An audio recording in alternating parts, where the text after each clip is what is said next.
धूप का एक उदास सा टुकड़ा खिड़की पर आकर ठिठक गया था, मानो अपने दम तोड़ते अस्तित्व को बचाने के लिए आसरा तलाश रहा हो। खिड़की के पीछे घुटनों पर सिर टिकाए बैठी जया की निगाह धूप के उस टुकड़े पर पड़ी तो उसके होठों पर एक सर्द आह उभरी।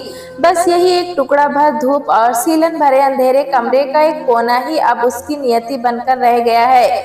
अपनी इस दशा को जया ने खुद चुना था, इसके लिए वो किसे दोष दे, कसूर उसका अपना ही था जो उसने बिना सोचे समझे एक झटके में जिंदगी का फैसला कर डाला था। उस वक्त उसके दिलो दिमाग पर प्यार का नशा इस कदर हावी था कि वो भूल गई कि जिंदगी पानी की लहरों पर लिखी इबारत नहीं जो हवा के एक झोंके से मिट भी सकती है और फिर मनचाही आकृति में ढाली भी जा सकती है।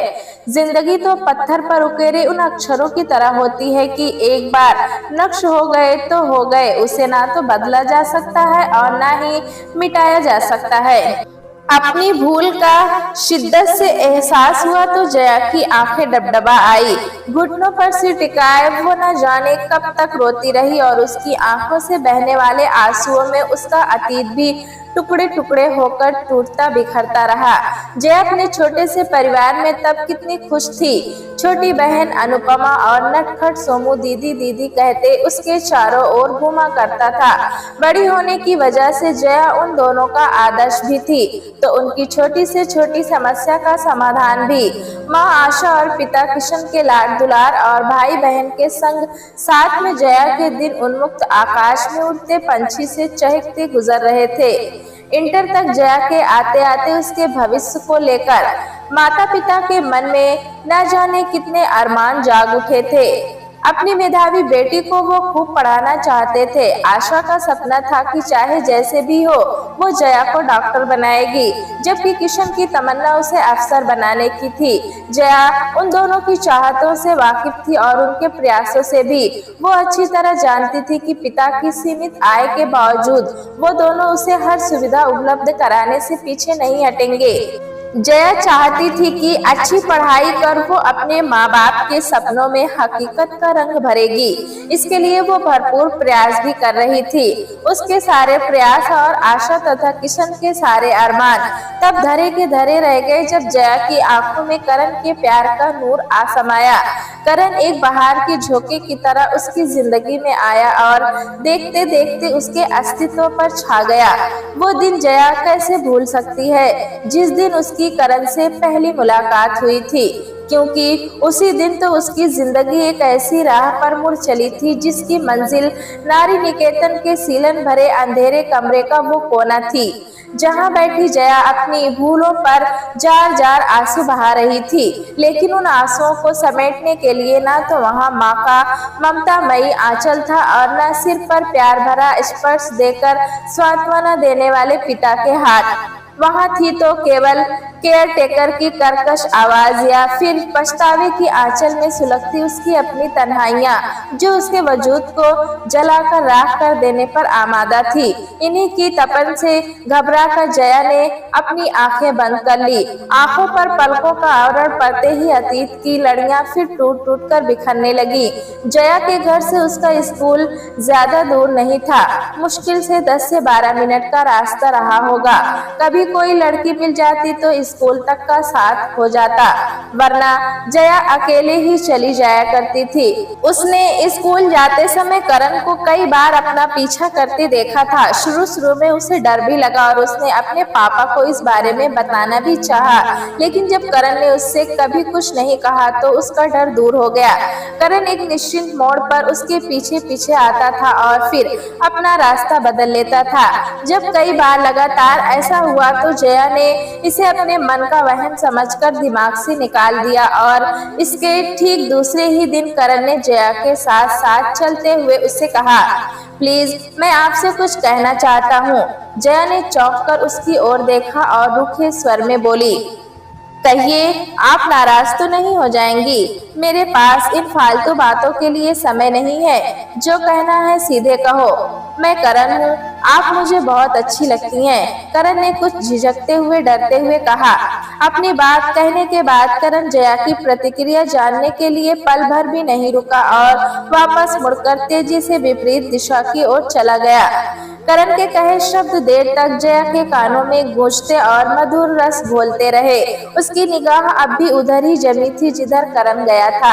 अचानक सामने से आती बाइक का हॉर्न सुनकर उसे स्थिति का एहसास हुआ तो वो अपने रास्ते पर आगे बढ़ गई।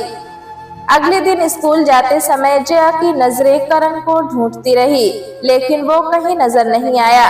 3 दिन लगातार जब वो जया को दिखाई नहीं दिया तो उसका मन उदास हो गया। उसे लगा कि करण ने शायद ऐसे ही कह दिया होगा और वो उसे सच मान बैठी। लेकिन चौथे दिन जब करण नियत स्थान पर खड़ा मिला तो उसे देखते ही जया के मन की कली खिल उठी। उस दिन जया के पीछे पीछे चलते हुए करण ने आहिस्ता से पूछा, आप मुझसे नाराज तो नहीं है? नहीं, जया ने धड़कते दिल से जवाब दिया। तब करण ने उत्साहित होते हुए बात आगे बढ़ाई, क्या मैं आपका नाम जान सकता हूँ? जया, उसका छोटा सा उत्तर था। आप बहुत अच्छी हैं जया जी। अपनी बात कहने के बाद करण थोड़ी दूर तक जया के साथ चला, फिर उसे बाय करके अपने रास्ते चला गया। उस दिन के बाद वो दोनों एक निश्चित जगह पर मिलते। वहां से करण थोड़ी दूर जया के साथ चलता, 2 बातें करता और फिर दूसरे रास्ते पर मुड़ जाता। इन पल 2 पल की मुलाकातों और छोटी छोटी बातों का जया पर ऐसा असर हुआ कि वो हर समय करण के ही ख्यालों में डूबी रहने लगी। नादान उम्र की स्वप्निल भावनाओं को करण का आधार मिला तो चाहत के फूल खुद ब खुद खिल उठे। यही हाल करण का भी था। एक दिन हिम्मत करके उसने अपने मन की बात जया से कह ही दी, आई लव यू जया, मैं तुमसे बहुत प्यार करता हूँ। तुम्हारे बगैर जिंदगी अधूरी अधूरी सी लगती है। करण के मन की बात उसके होठों पर आई तो जया के दिल की धड़कनें बेकाबू हो गई। उसने नजर भर करण को देखा और फिर पलकें झुका ली। उसकी उस एक नजर में प्यार का इजहार भी था और स्वीकारोक्ति भी। एक बार संकोच की सीमाएं टूटी तो जया और करण के बीच नजदीकियां बढ़ने लगी। ज्यों ज्यों दूरियां कम होती गई दोनों एक दूसरे के रंग में रंगते गए। फिर उन्होंने सबकी नजरों से छिपकर मिलना शुरू कर दिया। जब भी मौका मिलता दोनों प्रेमी किसी एकांत स्थल पर मिलते और अपने सपनों की दुनिया रचते गढ़ते। उस वक्त जया और करण को इस बात का जरा भी एहसास नहीं था कि पागल मन की उड़ान का कोई वजूद नहीं होता। किशोरावय का प्यार एक पागलपन के सिवा और क्या है। बिल्कुल उस बरसात नदी की तरह जो वर्षा काल में अपने पूरे आवेग पर होती है, लेकिन उसके प्रवाह में गंभीरता और गहराई नहीं रहती। इसीलिए वर्षा समाप्त होते ही उसका अस्तित्व भी मिट जाता है। अब जया की हर सोच करण से शुरू होकर उसी पर खत्म होने लगी थी। अब उसे न करियर की चिंता रह गई थी और न माता पिता के सपनों को पूरा करने की उत्कंठ। बेटी में आए इस परिवर्तन को आशा की अनुभवी आंखों ने महसूस किया तो एक माँ का दायित्व निभाते हुए उन्होंने जया से पूछा, क्या बात है जया, इधर कुछ दिन से मैं महसूस कर रही हूँ कि तू कुछ बदली बदली सी लग रही है। आजकल तेरी सहेलियां भी कुछ ज्यादा ही हो गई हैं। तू उनके घर जाती रहती है लेकिन उन्हें कभी नहीं बुलाती। माँ द्वारा अचानक की गई पूछताछ से जया एकदम घबरा गई। जल्दी में उसे कुछ सुझा ही नहीं तो उसने बात खत्म करने के लिए कह दिया, ठीक है मम्मी, आप मिलना चाहते हैं तो मैं उन्हें बुला लूंगी। कई दिन इंतजार करने के बाद भी जब जया की कोई सहेली नहीं आई और उसने भी जाना बंद नहीं किया तो मजबूरी में आशा ने जया को चेतावनी देते हुए कहा, अब तू कहीं नहीं जाएगी, जिससे मिलना हो घर बुलाकर मिल। घर से निकलने पर पाबंदी लगी तो जया करण से मिलने के लिए बेचैन रहने लगी। आशा ने भी उसकी व्याकुलता को महसूस किया लेकिन उससे कहा कुछ नहीं। धीरे धीरे 4-5 दिन सरक गए तो एक दिन जया ने आशा को अच्छे मूड में देखकर उसने थोड़ी देर के लिए बाहर जाने की इजाजत चाही। जया की बात सुनते ही आशा का पारा चढ़ गया। उन्होंने नाराजगी भरे स्वर में जया को जोर से डांटते हुए कहा, इतनी बार मना किया है, समझ में नहीं आया? कितनी बार मना कर चुका हूँ, सुनाई नहीं देता क्या? नारी निकेतन के केयरटेकर का कर्कश स्वर गूंजा तो जया की विचारधारा में व्यवधान पड़ा। उसने चौंक कर इधर उधर देखा लेकिन वहाँ पसरे सन्नाटे के अलावा उसे कुछ नहीं मिला। जया को माँ की याद आई तो वो फूट फूट कर रो पड़ी।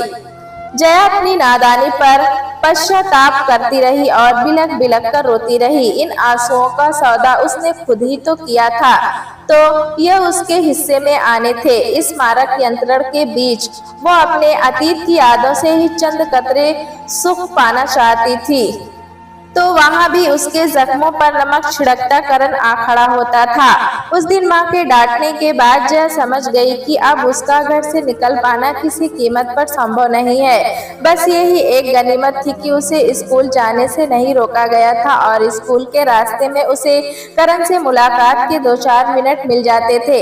आशा ने बेटी के गुमराह होते पैरों को रोकने का भरकस प्रयास किया, लेकिन जया ने उनकी एक नहीं मानी। एक दिन आशा को अचानक किसी रिश्तेदारी में जाना पड़ा। जाना भी बहुत जरूरी था क्योंकि वहां किसी की मृत्यु हो गई थी। जल्दबाजी में आशा छोटे बेटे सोमू को साथ लेकर चली गई। जया पर प्यार का नशा ऐसा चढ़ा था कि ऐसे अवसर का लाभ उठाने से भी वो नहीं चूकी। उसने छोटी बहन अनुपमा को चॉकलेट का लालच दिया और करण से मिलने चली गई। जया ने फोन करके करण को बुलाया और उसके सामने अपनी मजबूरी जाहिर की। जब करण कोई रास्ता नहीं निकाल पाया तो जया ने बेबाक होकर कहा, अब मैं तुम्हारे बिना नहीं जी सकती करण, हमारे सामने मिलने का कोई रास्ता नहीं बचा है। जया की बात सुनने के बाद करण ने उससे पूछा, मेरे साथ चल सकती हो जया? कहाँ? जया ने रुआंसी आवाज में कहा। तो करण बेताबी से बोला, कहीं भी इतनी बड़ी दुनिया है, कहीं तो पनाह मिलेगी। और उसी पल जया ने एक ऐसा निर्णय कर डाला जिसने उसके जीवन की दिशा ही पलट कर रख दी। इसके ठीक 5-6 दिन बाद जया ने सब सपनों को अलविदा कहकर एक अपरिचित राह पर कदम रख दिया। उस वक्त उसने कुछ नहीं सोचा। अपने इस विद्रोही कदम पर वो खूब खुश थी क्योंकि करण उसके साथ था। करण जया को लेकर नैनीताल चला गया और वहां गेस्ट हाउस में एक कमरा लेकर ठहर गया। करण का दिन रात का संग साथ पाकर जया इतनी खुश थी कि उसने एक बार भी ये नहीं सोचा कि उसके इस तरह बिना बताए घर से चले जाने पर उसके माता पिता पर क्या गुजर रही होगी। काश उसे इस बात का तनिक भी आभास हो पाता। जया दोपहर को उस वक्त घर से निकली थी जब आशा रसोई में काम कर रही थी। काम करके बाहर आने के बाद जब उन्हें जया दिखाई नहीं दी तो उन्होंने अनुपमा से उसके बारे में पूछा। उसने बताया कि दीदी बाहर गई हैं। ये जानकर आशा को जया पर बहुत गुस्सा आया। वो बेताबी से उसके लौटने की प्रतीक्षा करती रही। जब शाम ढलने तक जया घर नहीं लौटी तो उनका गुस्सा चिंता और परेशानी में बदल गया। 8 बजते बजते किशन भी घर आ गए थे, लेकिन जया का कुछ पता नहीं था। बात हद से गुजरती देख आशा ने किशन को जया के बारे में बताया तो वो भी घबरा गए। उन दोनों ने जया को लगभग 3 से 4 घंटे पागलों की तरह ढूंढा और फिर थक हार कर बैठ गए। वो पूरी रात उन्होंने जागते और रोते ही गुजारी। सुबह होने तक भी जया घर नहीं लौटी तो मजबूरी में किशन ने थाने जाकर उसकी गुमशुदा की रिपोर्ट दर्ज करा दी। बेटी के इस तरह गायब हो जाने से किशन का दुख और चिंता से बुरा हाल था।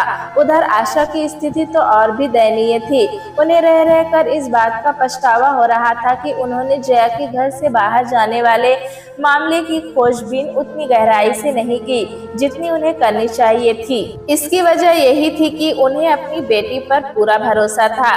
किशन और आशा बेटी को लेकर एक तो वैसे ही परेशान थे, दूसरी जया के गायब होने की बात फैलने के साथ ही रिश्तेदारों और परिचितों द्वारा प्रश्न दर प्रश्न की जाने वाली पूछताछ उन्हें मानसिक तौर पर व्यथित कर रही थी। मिलने जुलने वालों की बातों और परामर्शों से परेशान होकर किशन और आशा ने घर से बाहर निकलने ही बंद कर दिया था।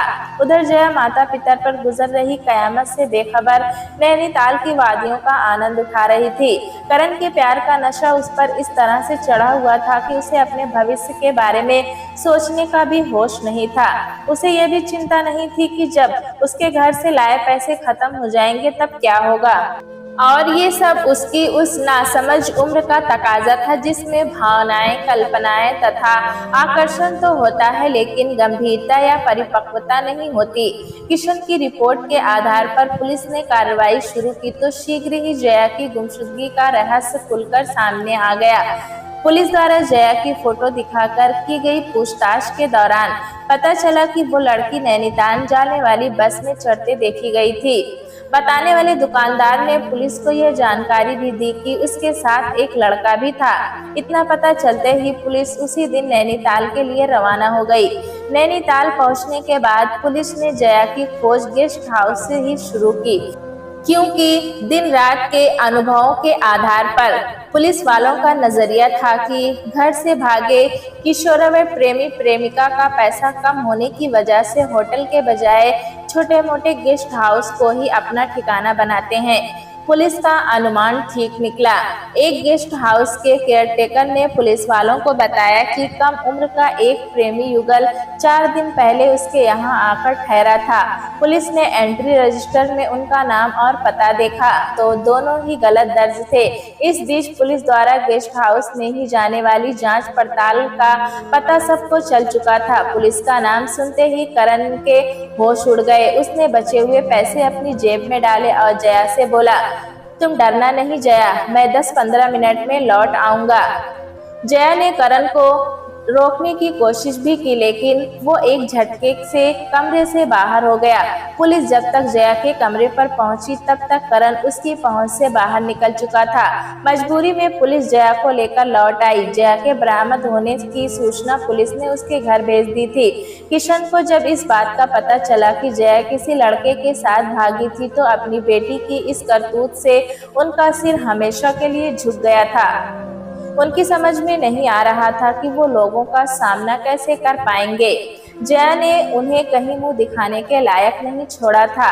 किशन में अब इतनी हिम्मत नहीं बची थी कि वो पुलिस थाने जाकर जया को ले आते।